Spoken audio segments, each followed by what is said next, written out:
you declare martial law, I will rescind it. The power emanating from the people of the Philippines. Ganun kalakas tayo, taong bayan. Know where you are. Ito, people of the Philippines, Constitution, ina-anoint natin yan.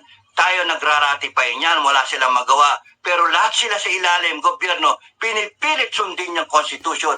Babaguhin pa nga no? Ina-undermine pa ng PI. Yung armed forces, nag-sworn and protect to defend, nandito yung armed forces, government, part of government, armed forces, nag-sworn to protect the Constitution. Teka muna, ilagay niyo yung tama. Lagay niyo sarili niyo. Ito tayo. Ito tayo. Nandito lang ako, speaker ninyo. Speaker lang ako. Maingay lang ako. Kaya pag ang presidente ng Pilipinas nag-declare ng martial law, I will undeclare it. The people of the Philippines will undeclare it because we know very well our powers. Declare kayo martial law. Subukan nyo. Tingnan natin kung ano mangyayari. Kasi the moment you declare martial law, we will declare our own. We will say na we are undeclaring your martial law, we are rescinding it, and we are declaring our own martial law. And we are directing PNP and the AFP to follow the Filipino people, to restore order, to implement all yung aming, tulungan nyo kaming implement lahat ng declaration namin. And you will have a better Philippines. Promise. Promise. Yung promise na, no? Kasi yung hahagipin ko lahat hagip lahat no? Hagip lahat. Yung lahat kayo mga politikong mga gago, ay yari kayo. Yari kayo. Yari kayo. Mauubos yung corruption sa Pilipinas. So, yung taxes natin, okay, ibabalik pa nga, di ba? Ibabalik pa. Gusto natin gumanda ang Pilipinas. Eh, anong ginawa? Itong gobyerno na nilagay natin para patakbuhin yung kumpanya natin, binaboy. Ninanakawan pa tayo. Na ngayon, arugante pa, binabastos pa tayo. Ngayon, dinidivide pa tayo. Tapos gusto pa mag-martial law. Kikilos tayo. As a board of directors, kikilos tayo. Hindi pwede yung ginagawa ninyo. Sisanti kayong lahat. So, mag-declare kayo ng martial law, sinasabi ko na, it will complicate matters. We will have to declare our own na martial law, rescinding yung martial law ninyo. And we are ordering the AFP, superseding yung order ninyo sa AFP tsaka sa PNP. Sakit ng ulo ng AFP sa PNP, saan kakampi? Eh, syempre dito, sa taong bayan. Di ba? Kasi, itadirect lang natin silang lahat. Ngayon, kung ayaw ng AFP, PNP, o di sige, inyo na Pilipinas, inyo na, kami mananahimik na taong bayan, mamatay na lang kami, tahimik na lang kami, manahin nyo isang narco state, manahin nyo isang corrupt na country, dahil mababa yung index sa corrupt. Hi guys, magandang araw po sa inyo lahat. Ito naman pong muli ang inyong lingkod, si DIY KKB Informative. At ngayon po, itutuloy lang po natin yung Declaration of Martial Law na ipinililiwanag ni Sir Dado, si retired Captain Clemente Enrique Jr. ng Scout Rangers. So dito matutungayan nyo, tuloy-tuloy na nabuking ko nga po yun Parang nadulas siya. Ito po yung kanyang declaration, People's Declaration number 3.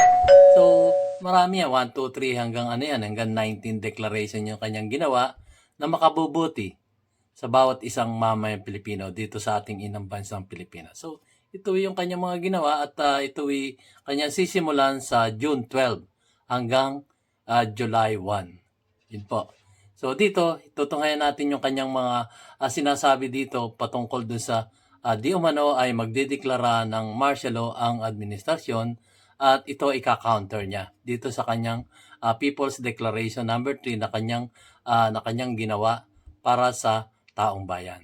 So, simulan na po natin guys. At bago po tayo magsapol, ay ako po muna ay magpapasalamat sa ating mga viewers at lalong-lalo na sa ating mga subscribers na patuloy na sumusuporta sa inyong lingkod, sa inyong abang lingkod na si DIY KKB Informative.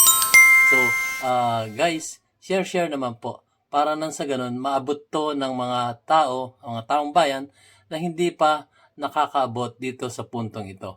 sa ating matikas na si Captain General Clemente Enrique ng Scout Rangers. Share na po tayo, guys. Share na po tayo, guys. Meron tayong mapupulot na ito po, very educational, inspirational, at marami po tayong mapupulot na araw dito. So, simulan na po natin, guys. Share na po, guys, bago po ako magsapol. Go ahead, Sir Dado. Captain Clemente Enrique ng Scout Rangers. Ito na po.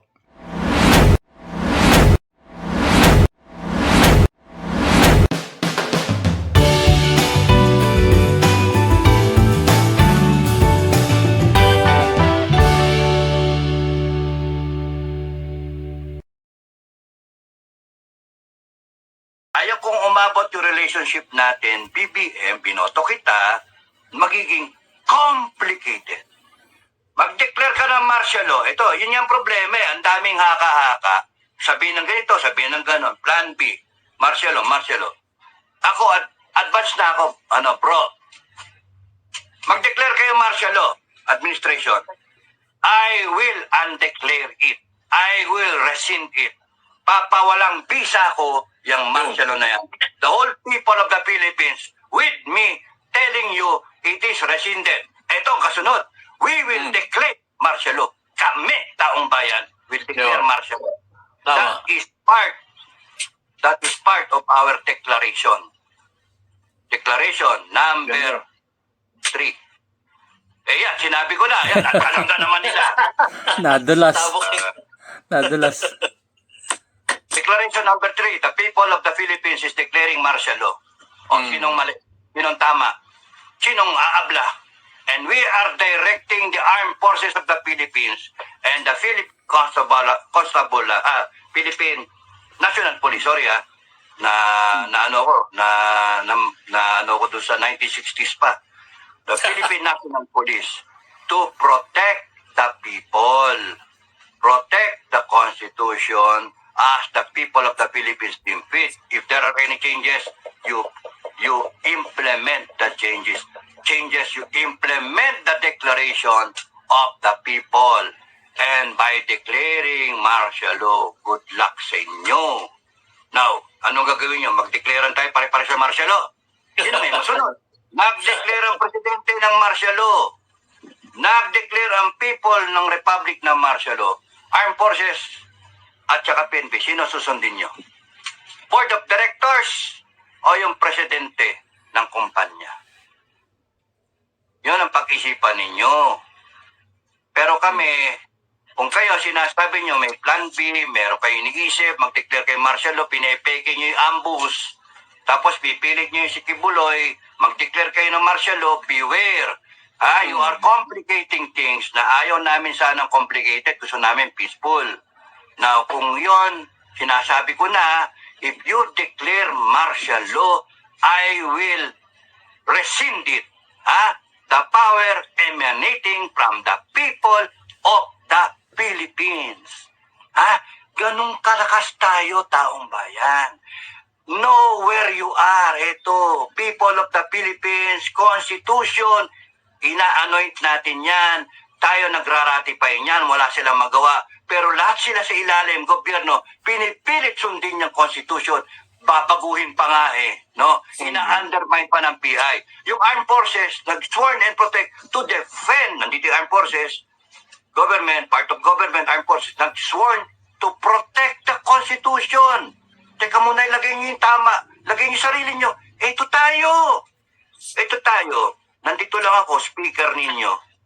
Speaker lang ako. Maingay lang ako. Kaya pag ang presidente ng Pilipinas nag-declare ng martial law, I will undeclare it. The people of the Philippines will undeclare it because we know very well our powers. Inappoint ka lang namin, sesantihin ka namin. Kaya it has come to a point, people of the Philippines, we know our powers. No? Ako, alam ko. I'm trying to explain to everyone. No, through you, look, I am trying to explain to everyone. Magising kayo, huwag kayong matakot sa martial law. It's just a word. No, 2 words, martial law. Pero yung thinking kasi natin, wala na rights, wala na ano. No, we will fight for our rights. No, we will undeclare it. I will declare martial law for you, people of the Philippines declaring martial law. Yes. And we will now order the armed forces of the Philippines and the Yes. Philippine National Police to follow up. Yan ang mangyayari. Kaya huwag kayo mag-declare ng martial law, BBM et al. Huwag kayo mag-declare ng martial law because it will hasten the inevitable, your demise. Yun yun. Yes. Declaration number 3 namin yun. Ayan, no. Yan, sinabi ko, wala na, alam na nila.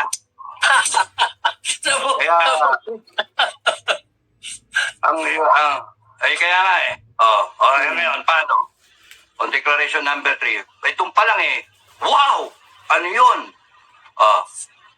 Naihibang na si Tato, naihibang na si Enrique.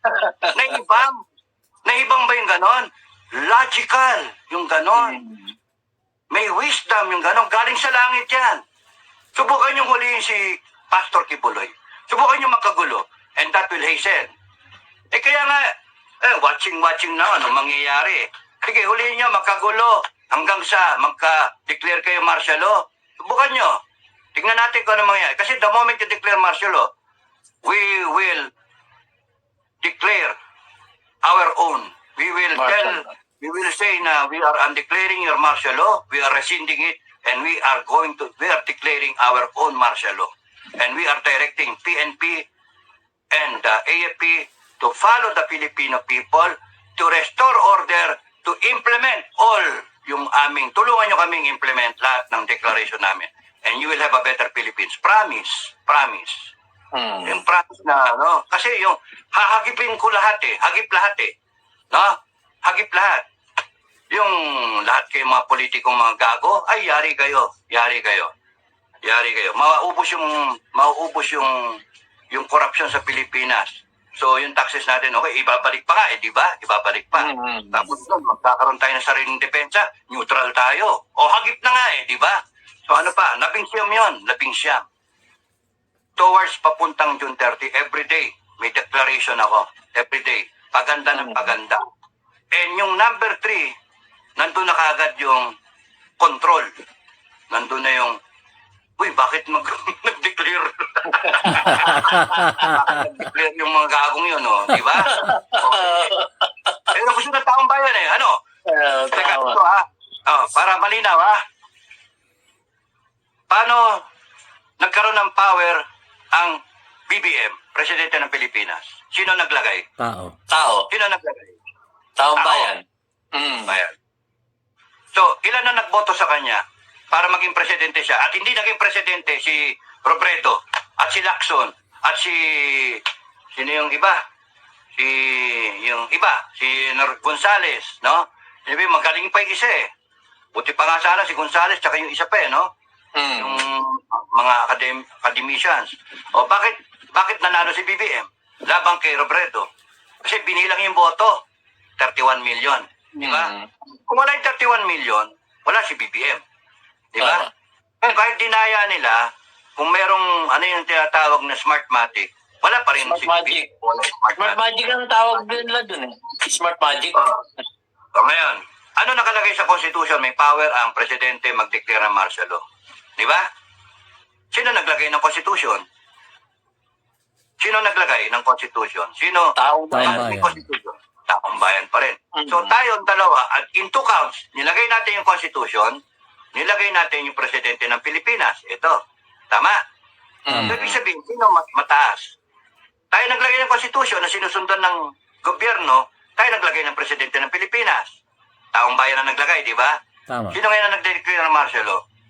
Presidente ng Pilipinas, di ba? Presidente ng Pilipinas. Sino ang pwedeng tumiklop ng proclamation na yan? Sino pwedeng magtanggal niyan? Taong bayan. Tayo Taong bayan. Tayo. Sino pwedeng magsisante sa presidente? Taong bayan. Taong bayan. Diba? So, sino mag-i-implement nung gusto nating ipa-implement? Armed Forces tsaka PNP. So, ganun kalinaw In logic ng lahat na yan.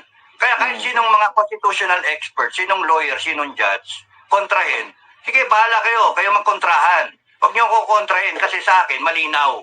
Ito tayo, taong bayan. Lahat ng power ninyo sa ibaba, galing sa Constitution, na kami ang nag-ratify, we, the sovereign Filipino. Filipino people. O, di ba? Na humingi ng tulong sa Panginoong may kapal. God Almighty, kung kay Muslim ka o kay Kristiyano ka, isa, God Almighty, isang may Diyos tayo. Tapos nun, ino-ordain natin yung Constitution, binibigyan natin ng buhay, yung spirito ng Constitution na sa preamble. Saka gusto natin gumanda ang Pilipinas. Eh, anong ginawa? Itong gobyerno na nilagay natin para patakbuhin yung kumpanya natin, binaboy, ninanakawan pa tayo. Na ngayon, arugante pa, binabastos pa tayo. Ngayon, dinidivide pa tayo. Tapos gusto pa mag-martial law. Kikilos tayo.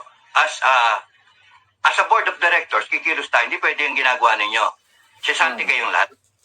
So, mag-declare kayo ng martial law, sinasabi ko na, it will complicate matters. We will have to declare our own na martial law, rescinding yung martial law ninyo. And we are ordering the AFP, superseding yung order ninyo sa AFP tsaka sa PNP. Sakit ng ulo ng AFP sa PNP, saan kakampi? Eh, syempre dito, sa taong bayan. Di ba? Kasi, Tama.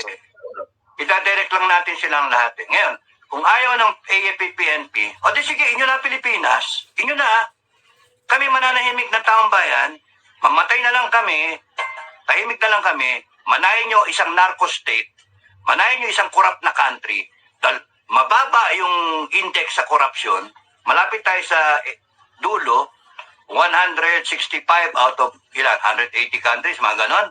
Malayo. Eh, ang inaambisyon natin, mawala yung korupsyon para pumanik tayo sa top 20. Di ba masamang ambisyonin yun? Mag-top 20 na lang tayo as one of the haven, and then as a neutral country, na tahimik, walang magulo, pasukan yung mga turista dito, pasukan yung iba magre-retire dito. And then kung merong makatipid tayo ng 2 trillion every year sa budget, therefore ang dapat i-budget lang natin is konti lang. Pero kung makakatipid tayo 2 trillion, gamitin natin sa tama, ma-upgrade natin armed forces natin, yung defense capability natin, industries, ma-train natin yung ating, ma-increase natin yung capability ng ating mga reservists, all 40 million Filipinos ready to defend the country, and bawat LGU, bawat probinsya may capability to defend itself, may sariling imbak na mga pagkain in the event na magkaroon ng problema. Tayo yung parang yung Pharaoh, Joseph, nag-imbak ng pagkain, 7 years, etc., equipment, everything. Lahat ng pangailangan, biblical ang mindset, tapos nun, neutral lang tayo, export. Kung anong kailangan, magpatayan kayo, wala kayong pakialam sa inyo. Hospital lang kami, R&R area lang kami. Di ba? So, China, mag-declare kami neutrality, pero huwag kayong gago, upakan namin kayo, sasampulan namin talaga kayo, palubugin namin yung barko ninyo. Pero wala kaming, papalisin namin yung US na yan. Kasi ang tingin namin, sa sarili namin, mayabang kami, tatahakin namin sarili namin destiny, hindi namin hihingin yung tulong ng Amerikano. We will stand on our own because kaya namin. Because of the savings na makukuha namin. Eh, maibabalik pa kami, mabibili pa nga natin yung kuryente. Magkano ba yung kuryente? Magkano? 160 billion ay month ang maipon natin. Di ba? Kaya natin pondohan yung modernization na 5 billion to 1 trillion every year for the next 10 years. Kaya natin yun. 3 buwan na ipon lang yun or more. Tapos yun, kaya natin bilhin yung mga kuryente na pag isang bilihan lang yun, sige. Kaya natin na yung pera, i-localize natin yung irrigation. Producing more hectarage in irrigating farmers. Hindi yung high polluting na irrigation. Yung solar irrigation, so that makaproduce yung mga farmers, bigyan natin, etc., incentive. Government-to-government fertilizer, or we produce our own fertilizer. How it's done, kunyari, organic, para may value added, we export yung mga ating mga organic egg na yan, etc. All connected to corruption kasi. Matipid mo yung pera, maikot mo yung pera, ma-recover mo yung pera, hindi pumunta sa bulsa ng ilang politiko. Sila lang yumaman. Dapat ang yumaman, bansang Pilipinas. all 150 million. Dapat ganun ang thinking, ganun ang mindset. You'll have a better Philippines. Now, kung ayaw ninyong maniwala, bahala kayo. Bahala kayo. June 12. And thereafter, one declaration after the other. All you have to do that is tell in your Facebook account, in your YouTube account, all of your cell phone, I am declaring my independence from it all. I am celebrating the Philippine independence with a twist na ayaw ko na ng korupsyon, zero corruption, whole of nation approach, corruption, anti-corruption, etc. etc. Declaration number 1, generic.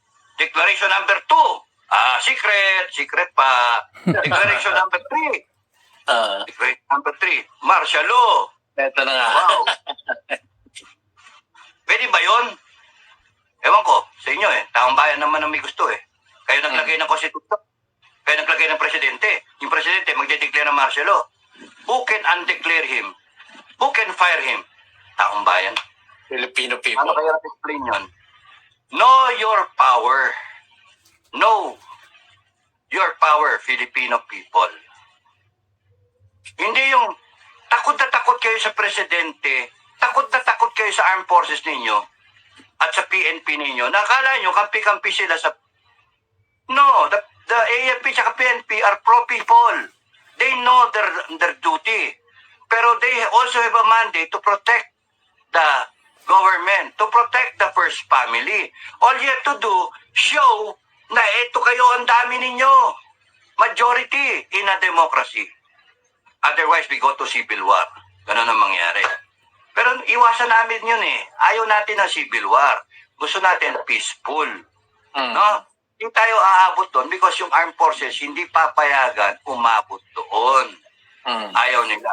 Now, we talk sense, we talk logic, we talk what is rightfully yung power ng taong bayan. Remember, nag-eleksyon nga 2022 para maluklok si BBM. Ibig sabihin, yung power niya galing sa atin and it has never left us.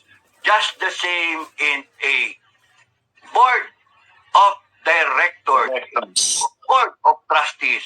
The power is with them and they appoint somebody after careful na analysis. Eto, sige, itong gawin kong presidente. Kausapin ka, interview ka. O ikaw, presidente, eto yung marching order namin. Ano yung pangako mo na pwede mong gawin sa kumpanya? Sabi niya, yung bigas, 20 pesos lang. Ganun. Wala na, nagkalimutan na. Diba? So, ano gagawin natin? Tapos magde-declare pa ng martial law, tatakutin tayo? Gago. Gago. Sisanti ka. Masisanti ka. Wag mong pilitin kami. No? Wag mong pilitin kami because kaya ako gusto yung mag-participate ang taong bayan because it is a demonstration of history in the making. It is a demonstration of power. The real power behind every government in the world, every political figure in the world, the real power resides in the people. Putting these politicians in power. And I want you guys to exert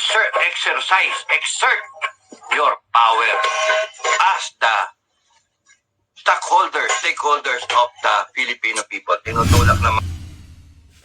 Ayan guys, so natunghayan nyo na. Napakagandang declaration number 3. Yun po yung kanyang nadulas siya na ipaliwanag sa atin yung kanyang declaration number 3. Yung sinasabing di umanong martial law. So, napakaganda po yung kanyang mga kagaya nga sinasabi ko guys, si Sir Dado have a brilliant mind, brilliant ideas. Nakikita niya yung nagiging problema ng ating bansa. Pag susuriin niya to at pag-aaralan, bibigyan niya ng solusyon na pwede nating gampanan o gawin para sa ating inang bansang Pilipinas. Pagbangga niyan, yun ang solusyon. So, napakaganda po. So, maraming salamat po guys sa inyong patuloy na pag-suporta sa ating YouTube channel, DIY KKB Informative. At ang ating si Captain General Clemente Enrique ng Scout Rangers ng Pinoy Survivor. Napakaganda po. Napakaganda po ng kanyang mga brilliant ideas na pwede nating kapulutan ng aral, pwede nating magiging gabay para sa ating pang-araw-araw na buhay sa ating inang bansang Pilipinas. So hanggang dito lang po guys, at isusunod ko na yung ating segment number 8. Ito po yung segment number 7.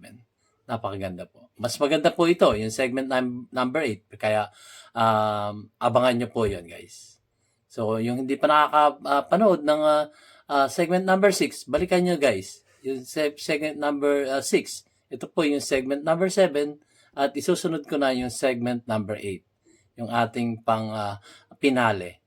So, maraming salamat po again, guys, sa aking mga viewers at lalong-lalo sa aking mga subscribers na patuloy na sumusuporta sa ating YouTube channel, DIY KKB Informative. Maraming salamat po. Sa kaibuturan ng aking puso, ako po yung nagpapasalamat sa inyong lahat. Maraming salamat po.